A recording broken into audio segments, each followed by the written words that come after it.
Sabel? Naririto po. Juanito? Naririto po. Placido? Naririto po. Noon, ang mga Pilipinong mag-aaral ay parang isang hayop lang. Ang tingin ng mga praile noon sa kapwa nating Pilipino ay mga taong mangmang, inutil, at walang alam na nakaharap sa kanila. Marahil, isa sa mga rason na ito ay iniisip ng mga Kastila na mas mataas ang kanilang sarili kaysa sa mga Pilipino. Kung kaya't ganito na lamang ang pagmamaliit na ginagawa nila. Maraming mga Pilipino noon ang ninanais na makapag-aral upang mas maunawaan ang mga bagay-bagay dito sa mundo. Ngunit paano kang matututo kung ang mismong natuturo sa iyo ay walang modo? Ano ang iyong gagawin? Ipinaulit binasa ng profesor sa pisika na si Padre Melon ang mga isinaulong aralin ng walang labis at walang kulang. Isang dalagang mataba na mukhang laging inaantok ang naghikab at nagunat at nakita siya ng profesor. Antukin! Ano ka? Tamad? Alam mo ba ang iyong leksyon? Ang salamin ay isang bagay na makinis na ginawa upang makita ang anuman at ito ay nahati sa dalawa, ang salaming bubog at ang salaming metal. Kung ika'y bibigyan ng kapiraso o kahoy at masisinagan ng larawan, ang mga bagay na ilalagay sa harap, saan mo ilalagay ang bawat isa?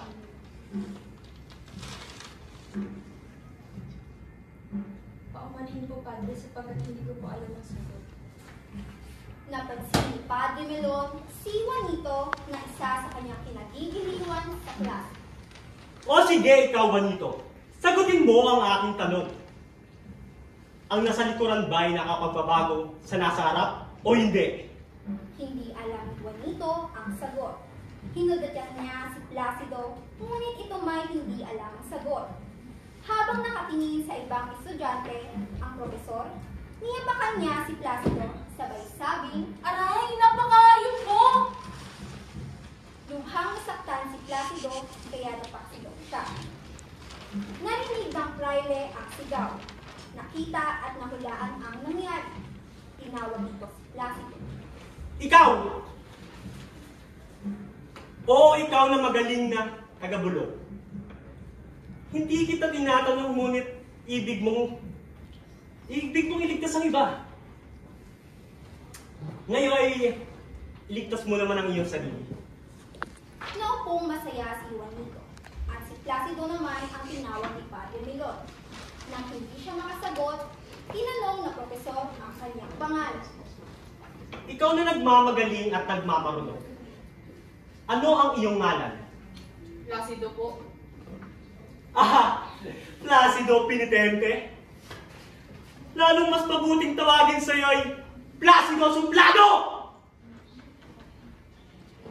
Ngunit kailangan kitang bigyan ng pentensya dahil sa iyong pagdidikta at pagbubulong. Sinabi ni Padre Melon na 15 araw ang liban ni Placido sa klase. Placido Pinipente, 15 araw na liban? Ano ba't kulang na lang ng isa'y mawawala ka na sa aking talaan? 15? Ngunit hindi pa ako lumiban sa klase ng higit sa 4. Kung sakali, 5 pa lamang ngayon. Dahil batid na di mo nalalaman na hindi naman ako nagbabasa ng talaan. Kaya sa tuwing may nakikita akong isa na hindi pumapasok at hindi umaatid sa hindi pumapasok sa aking klase, binibigyan ko ng 5 marka. Kung 5 araw ang iyong pagliban, ilan ang 15?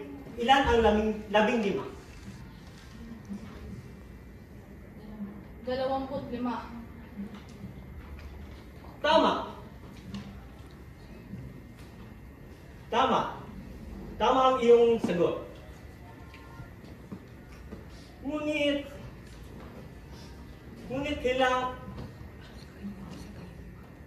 Ngunit meron ka pang 10 tungkol sa sapagkat ngayon lamang kita nakita.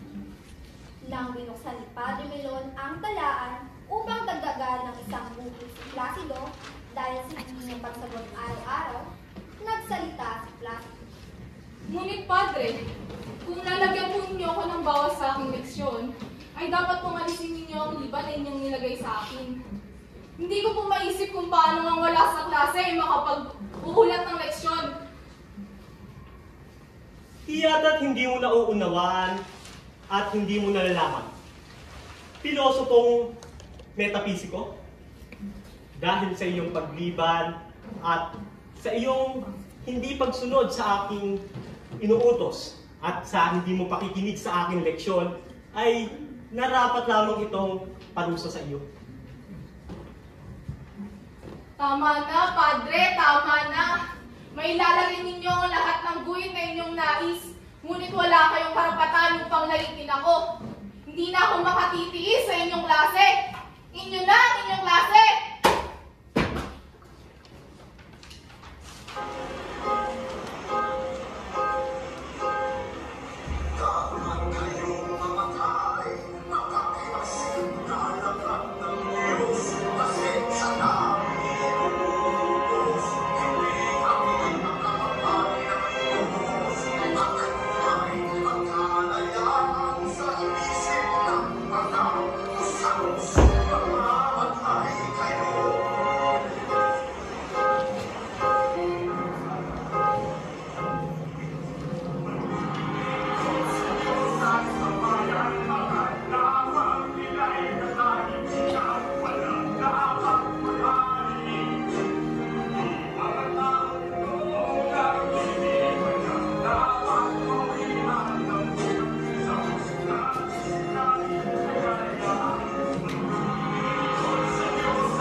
Namulat ang klase.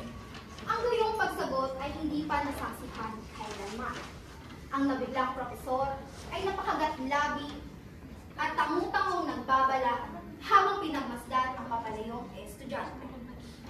Sa klase ng pisika, nagkaroon ng pagtatalo sa pagitan ni Placido at ng kanyang guro sa pisika na si Padre Melon.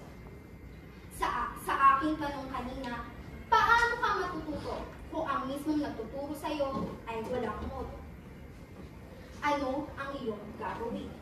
Kung ikaw ang nasa kalagayan ni Placido, naninindigan ka rin ba para sa iyong sarili, katulad ni Placido, o papalampasin mo na lamang ang lahat ng sinabi sa iyo ng iyong guro? Sa kasalukuyang panahon, ang mga guro ang tumatayong pangalawang nating mga magulang. May nag-uumapaw na pagmamahal para sa mga mag-aaral at patuloy na nagbibigay ng walang humpay na kaalaman para sa ikatuunad ng mga ito. Wala silang pinagdamot dahil sila ay kapwa nating Pilipino at naniniwala sila na nasa kamay ng mga kabataan ang pag-asa ng bayan.